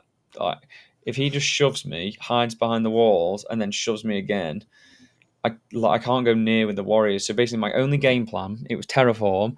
I was like, I'm going to get 2 Terraforms off turn 1. He's not going to stop him, and then I'm going to get the primary as well, which would be 12 plus then the 16 for the terraforms, so that's the 28, is it? And then just run away, and then I'll just get 4 every turn after that, and then I'll be good on the primary, and then I'll just send something to deny each turn. Because you'll still hold your home objective Exactly, as well. that's what I mean. So I'll get 4 every turn for the home. 8 total. Yeah, 8 total. But it's 16 for the terraforms. Yeah. And then another 8 for holding the 2 objectives that I terraformed, and then the 4 for my home, and then 16 for my home. So that was my game plan. I went first, so I was like, boom. Needed to roll a 4 up on the warriors for them to reach the point. Rolled a 2. I was like, I should have re-rolled this, and I didn't. I 100% should have, but I still terraformed. Like I got a Ghost Arc on the bottom corner with my Lord in, got him out, moved on. He started the terraform. But then I just should have tried the 4 up with the Warriors just to get OC on there, because he was never going to rush me turn 1, and because of the way I positioned, and he could only get 5 Warp Talons onto the objective. So if I just put more than 5 OC, he could never have stopped it. Then the top point, I put 5 Flayed Ones, Zeraz, and 2 Scarabs on there. The Scarabs started the Terraform, which is why I took Scarabs, because I needed another unit to get onto the primary turn 1 that didn't advance. Flayed Ones are really good for that, but sometimes there are boards on WTC where you just can't get there. So you need something that can just walk onto the point, and that's why I had Scarabs. Like I've got a guy in the Ghost arc, but Scarabs were there because they move 10, gain an OC with Zeraz, and then they do an action. That's why they're in the list. And they're good at move blocking as well, and they're just annoying. They're just really annoying. Yeah. So ended up the top one. I did like some stupid combination of where he moved his warp talons up on the top, charged my flayed ones and my scarabs, left a scarab on one wound, and killed the flayed ones. And then but Zeros heroicked. Oh yeah, and the only reason that he got to attack with so few into the scarabs is because I used the reanimation on the flayed ones that he shot earlier. So I reanimated D3 with the flayed ones with the strat just to block his movement a little bit. So he had to go into the flayed ones. So they said one scarab survived on a single wound, and Zeros heroicked and killed two warp talons, which was enough for me to get the terraform off. Didn't get the bottom one off because I didn't do the advance. My mistake. But next turn I did it, and he charged me with 10 possessed, the rapid ingress, because I knew they would. But I just didn't do a good enough job of blocking out where he could land, and he killed the Scorpet Lord from like almost full health with two obliterators in combat, which gave him enough room for his guys to like pile in onto the warriors, and I had 6 warriors left after that, and I got lucky. Like I got really lucky. He did like 10 dev wounds, 10 lot of 2 dev wounds. I just rolled like a fucking god on the 4 up saves from the flayed ones. They must have tanked, and they were all on his dice as well. So, but they must have tanked like 15 saves, maybe. Like honestly, and then I still almost lost the whole squad. I was like, "Fucking Christ!" And that wasn't even a full squad of possess attacking into me. I Yeah. was 8. Yeah. It was brutal, but I luckily 6 lived. I managed to res enough on the point because they started the terraform turn 2 and then they got it off. I was like, "Fucking sick." You know what would have So, helped you terraform turn 1? pardon. You know what would have helped you terraform Psychomancers? Yeah, yeah. No, because they only do it in my turn, and terraform ends at their turn. Okay, Hexmark to Overwatch to do a killer model, and No then chance I was even going to get there. Yeah, but good idea anyway. The deployment wouldn't allow that, and you could easily hide it. So yeah, managed to get 2 terraforms off. Got like primary, obviously, for holding that and whatnot. And then because I knew he could just one shot the warriors at any. Oh yeah, and I also used 3 of the 3 heavy destroyers to kill Cypher, and that's it. I it's just worth didn't it. want him. I didn't want him to get any primary, and I was like, Cypher needs to die. Oh yeah, that vect ruins everything you're trying to Yeah. do. So Cypher died. He then had to kill the heavy destroyers because they were in the way of the warriors, which then gave them enough time to res a bit more to get some back. So then the turn after Orican came out, I shot all of his chosen. Orican came out, bonked a couple of them, killed like 4 by himself, absolute Chad. And then I took the middle again. So then he only got like 8 primary or something. And then basically, long story short, Imatech got assassinate on a lord from a 12-inch charge, precisioned him out and killed the lord with a CP reroll, and got assassinate to get me the draw. So I got Nice. 10-10, which was I was really not expecting. Me go literally the stars aligned, like going first on Terraform. That's the only reason that Yeah. happened. It'd be like a 6 easily. I remember I did a community scrim with the England guys, and we were doing the Matrix, and I was playing Awakened, and one of them was the Violist with Cypher, and I remember I put in the notes, I was like, do not put me into this matchup no matter what. Only a very bad pairings master would do this. What are you thinking about? Because Cypher just ruins everything. And it does, because whenever all the strats try and keep yourself alive, just double.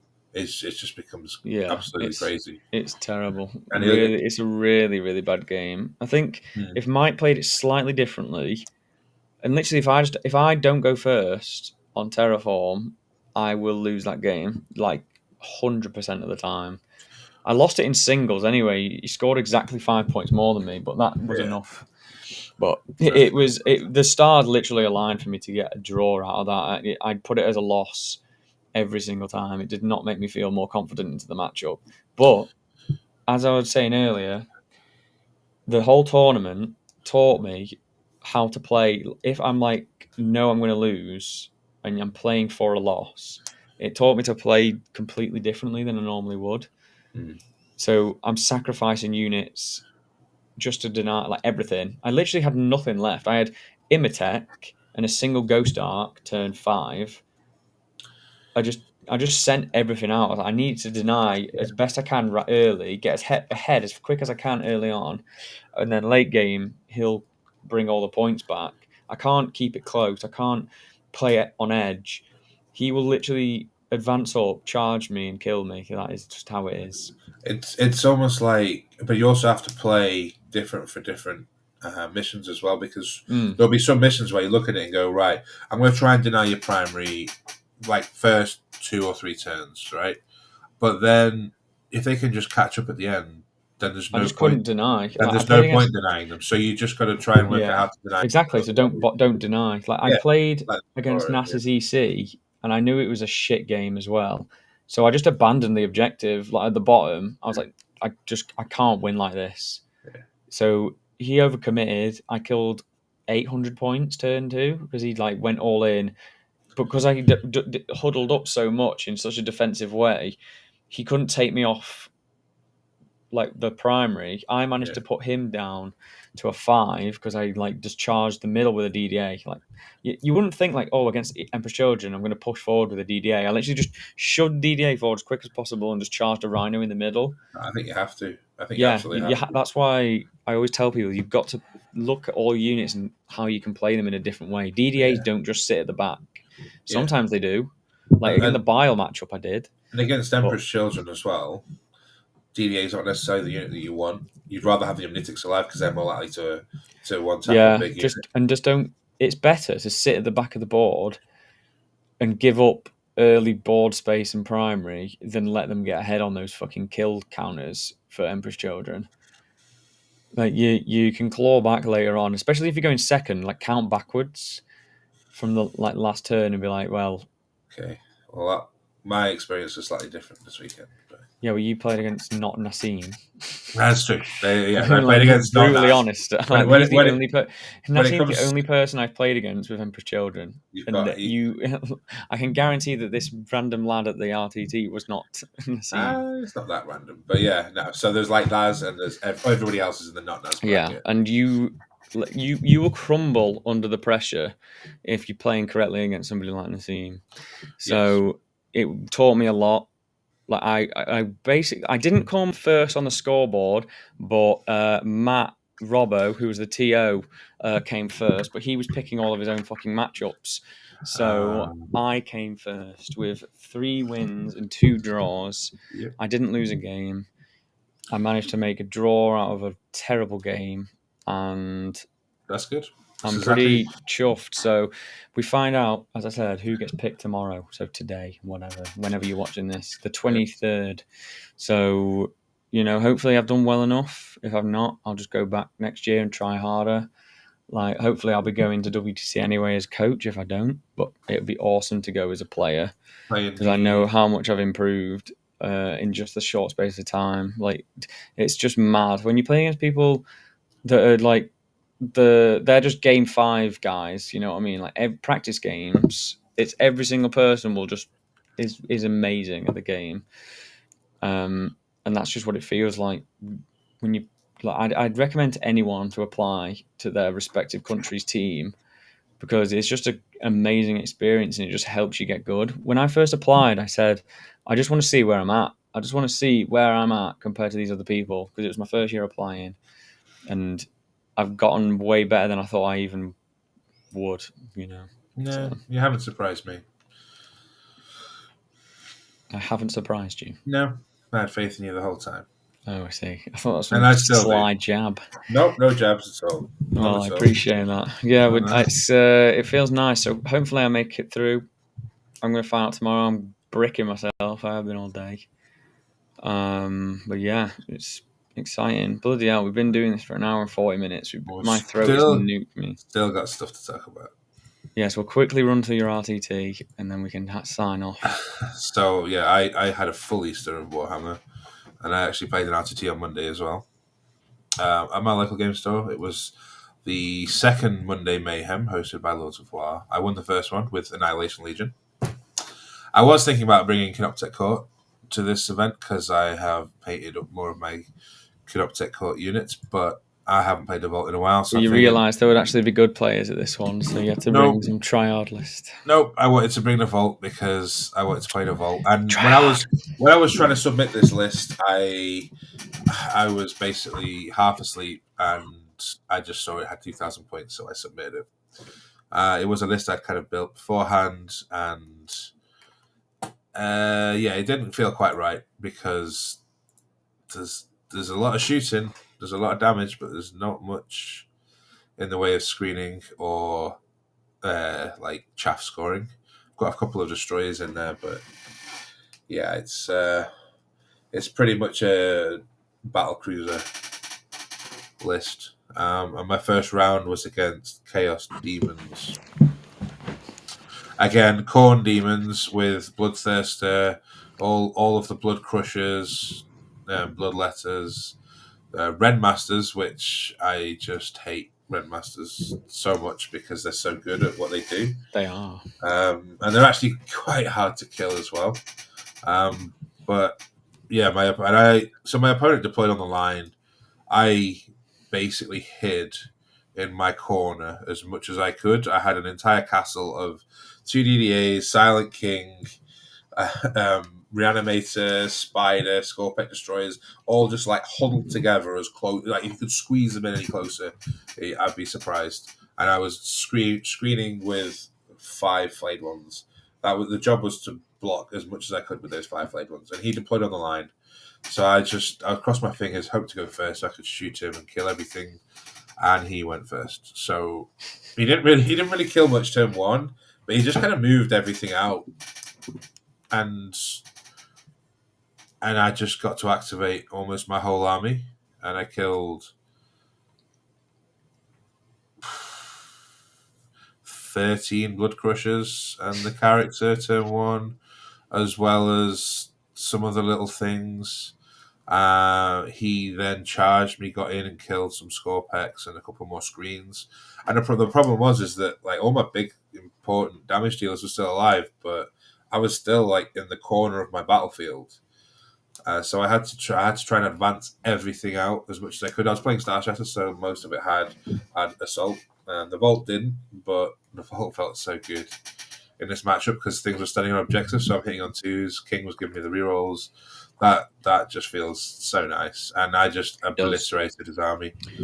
He had literally a hound left at the end of turn 4, and I didn't even bother trying to kill it because the game was over. We just talked it out at that point. It was drawing cards. He couldn't really do anything, but it was just kind of comical that I was so scared of what he could do because with those Realm Masters and the Blood Crushers putting out all those, because he had the characters with them as well, so they have Dev Wounds, which makes them even more scary. And he had Scarbrands, so then they're getting +1 attack, and just like this could get really hairy. I can't remember what the deployment was, but I think it was Sweeping Engagement or Dawn of War. But yeah, either way, it was what I would have given for 3x3 Scarabs, another flayed ones. Just some cheap chaff to just sit in front of my army. But luckily, he just kind of ran at me and just kind of died in like a tower defense sort of thing. And then I just pushed out and scored at the end. Yeah, it was taken hold, I think it was. Let me just have a quick look. Yeah, it was taken hold, so I was able to score 15s from turn 3 onwards. So yeah, that was round 1. I got through it because there was always a chance that if I just mispositioned or he really goes gung ho, rolls 6s on his advance and makes all the charges, that he could actually pin me in to the point where I can't get out, and then I just die in my corner of the battlefield. But it didn't go that way. So that was nice. And then round 2, guess what I played against? Invasion Nids. Invasion Nids. Yep. Once What a again. guess. Once again, Invasion Nids. I just can't get away from this. It was on Scorched Earth. I never managed to get to it. I went first, again, as you do on Scorched Earth. But he went fixed with Bring It Down and Engage. And I think the reason he went fixed is because he had all the Rupture Cannons and the Exocrines in the world. And I had the Vault and the King, which both give up 6. The DDAs, the Spider, the Reanimator. So if he kills all that, then it's like max Bring It Down. And he had the Spore Mine. And because I didn't have a lot of units to screen with, there was never a chance of me stopping him getting engaged with Spore Mines and stuff. So I didn't even bother trying. So he scored quite a lot in Engage, but Starshot is pretty good at killing things. Like the Vault picks up Certainly is. things that it looks like when they're on objectives, because he wants to stand on objectives to score points. I'm hitting on 2s with King rerolls, and yeah, it was nice to get a big win into Invasion, even if it's not with a list I normally play. But Tyrant effects, I still can't kill him. I think he still had both of them at the end. I just keep shooting him. It's just like, well, I've got a 2-up save. I'm in cover. I'll blank and I'll give it the 5 and feel no pain. Yeah, why not? And it's like, right, well, that's not doing anything. Not even going to bother. So, hot tip: just ignore the Tyrant effects. Kill everything else. True, that's what I do. Yeah, that's the 4-ups and ignore the ignoring. And to be fair, I did get a little bit lucky. They always hit, they always wounded, but I made some of my saves. I think I made like 5 out of 8 4-ups. One of which was a CP, and then a couple of those shots were like. That's not that lucky. It is for me. A couple of those shots were into like the Silent King, so they kill him in the air, and then it just reses again. And one of them was into a DDA, and he rolled a 1 for the damage. So, the Feel No Pain's never. I had the Spider, and they just it was pointless this tournament. But even so, it was nice because it skews the maths too. So that was a nice win. And then there was quite a few players actually at this RTT who were 3-0. 2-0, sorry, and there was a lot of tough matchups, but there were some I had my eye on it being slightly easier, and a couple of local guys maybe that I won't name will. But no, I ended up playing Sam from Vanguard Tactics and his Emperor's Children. I've played Sam twice, and both times it's been when he's just picked up an army. The first time was Bridgehead, and this time Emperor's Children. That was also my first game against Emperor's Children. I haven't seen them on the table, and I don't play TTS as much as you do, so I haven't had the chance to play them. And just trying to go through the army, like, what does it do? Right, so advance, charge, fullback, charge, Bloodthirsters, -1 damage. You can give them the 4-up Feel No Pain against devs and a 6-up Feel No Pain, and you do how many mortals on the charge? It's like, wow, this is a lot to take in for like the first game. Yeah. And you don't realise how fast they are as well until they are speedy. That Demon Prince, when he rolls a 6 advance, moves 20 inches and then charges or like the rhinos that can advance, the guys get out and shoot you, and you're just like, well, crap.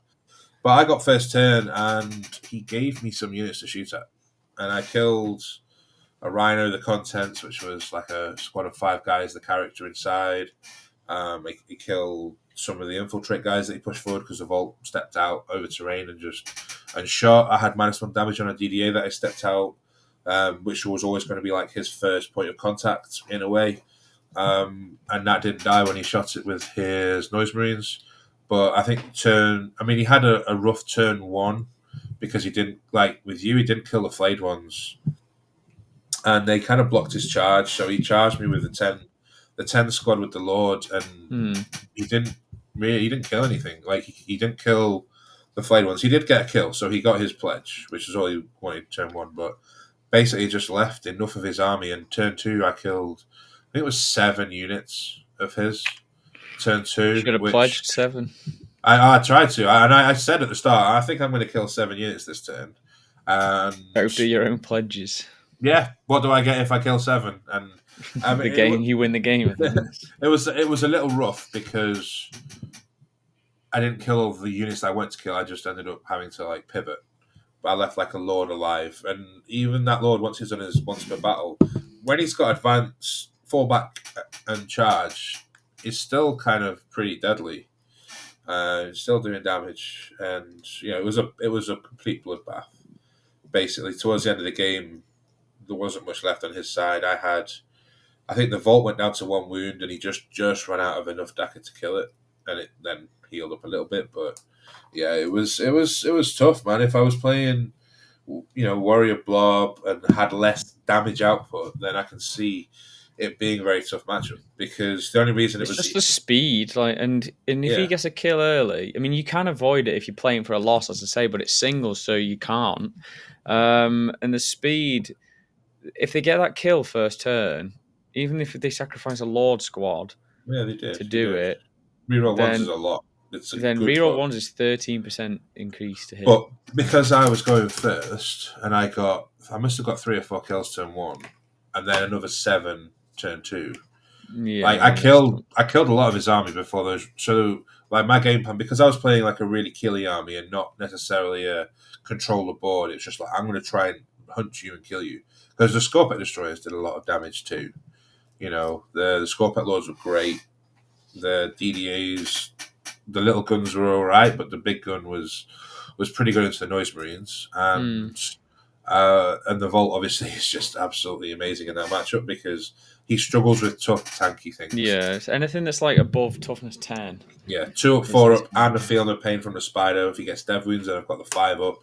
And I tried the reanimator with the Vault, but I could never get it within 3 inches, and I actually had to use it to screen, because he kept one of his demon princes in the skies to start with. So I didn't want to The leave thing I a find about it, space that at the if you back. especially playing again, especially if you're playing like vehicles, is the demon princes are really good into infantry. They're not like very good into vehicles, They're okay, so yeah. you can just ignore them. And if you kill the noise marines, and then the lord will go into something and hit it and kill it, but like not really. Do you know what is quite funny though? Is that the tormentors have got fucking all precision guns. So I got precision melted by Yeah. from my Technomancer when I was playing the American game. It had already died, and he fucking just precision melted my Technomancer. I was like, "You fucking what?" Well, I decided to split off my characters from my lords, and even though we were playing on Purge, which was also funny, because I got so many kills early, he was like, "It is Purge. Are you sure you want to do that?" I'm like, "Yes," because I want more stuff. I want more Hmm. actions. I want more counters. So, like the demon. The thing is, I felt like at one point I was trying to play Lions Custodies, like myself, because I didn't want any of my units really close to each other, so that Demon Prince could come in, roll, deal 6 damage immortals to kill my destroyer, or some of my 2 Scorpex that were left alive, and then pile in and fight something else. So I was just trying to keep my stuff spread out as much as possible, but I also had to try and keep things close enough that if he charged with like some Marines, that I could potentially heroic with the Lord, so that I could then get the charge mortals and put him in a situation where we had to split fire his attacks. And yeah, because I was playing such a killy army, I just went for, what, I don't care about you getting kills and your pledges. I'm just going to try and kill you before you get those buffs. And in the end, he had all the buffs, but he didn't have enough left to take advantage of the buffs. I mean, those demon princes are so hard to kill, especially the one that gets back up. That just seems obnoxious, right? Yeah, it's really good. Minus They're some, just it's just the yeah, speed. They can always hit you whenever they want. You can never tie them down because their rule where they can't charge a thing that they fell back from or whatever. It not doesn't come up that much no, really. And no, once they start like popping off, your opponent can't screen because they'll just kill all the screens, and then the other fucking 1,500 points of the army hits like a fucking freight train. yeah, Like, oh, I'm full sustained and lethal crit fives. Like, anything can kill anything. I've yeah, seen Nas before lose his Lucius, which is his warlord, which obviously lets him get the kill pledges. yeah. I've seen him lose it turn two in his own turn and still 20-0 his opponent Yeah, because well, my it's just opponent wasn't allowed to use Lucius because he not wasn't out allowed to. yet. Well, he's not. He had to use models that were already out, Yeah. so that probably hamstrung him a little bit. But his list was kind of Well, basically the it's same. Lucius is just really But fucking good. Like, the he's the, just really, really good. the Fight game was first, lone up, two up. 4 up, 5 up, and if full rerolls to hit wound against character, infantry, and walkers.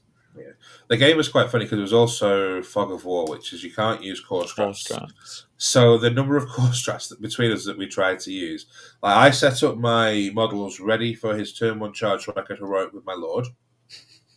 Okay, I tried to CP reroll my. Well, I did actually. My Tesseract Vault 1 for number of shots on the big gun into a 6, and then we realized actually you couldn't do that, so we took all that back. And then I also tried to do an Overwatch, which I can't Overwatch. That was really annoying.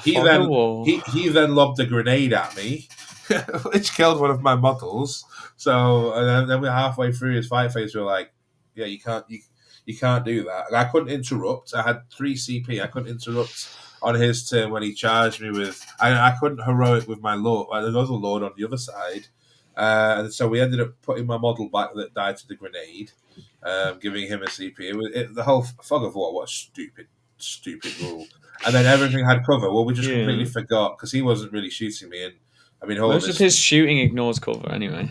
The whole army ignored cover. I was just why? Blasters. Like, when they first brought out this edition, they said, right, we're toning down the damage. We don't want it to be quite so bad on a lot of guns, and a lot of melee came down in AP as well. But now all the new stuff comes out and everything ignores cover. Sisters basically ignored cover with the whole shooting army because of the +1 AP and the emulators. They've got that. Then you have the same with GSC. You've got the same with Emperor's Children. Like so many things, just like ignores cover. What's the point? Like you've got the cover edition, and now all of the weapons have ignores cover.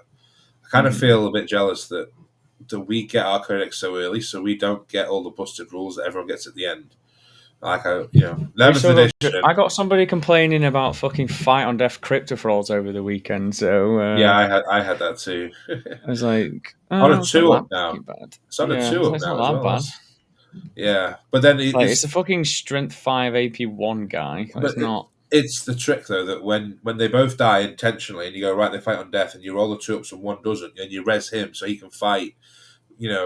After the activation, the other one doesn't get res because he's already fought. It's like, well, but that is quite nice because they are the melee threat. Or if you've only got one left and that one dies, fights on death, and then you reanimate, but you reanimate the other one, so that gets to fight. And they always reanimate model. Okay, so it's strength 5 AP2 with Sarah's damage 1. Yeah.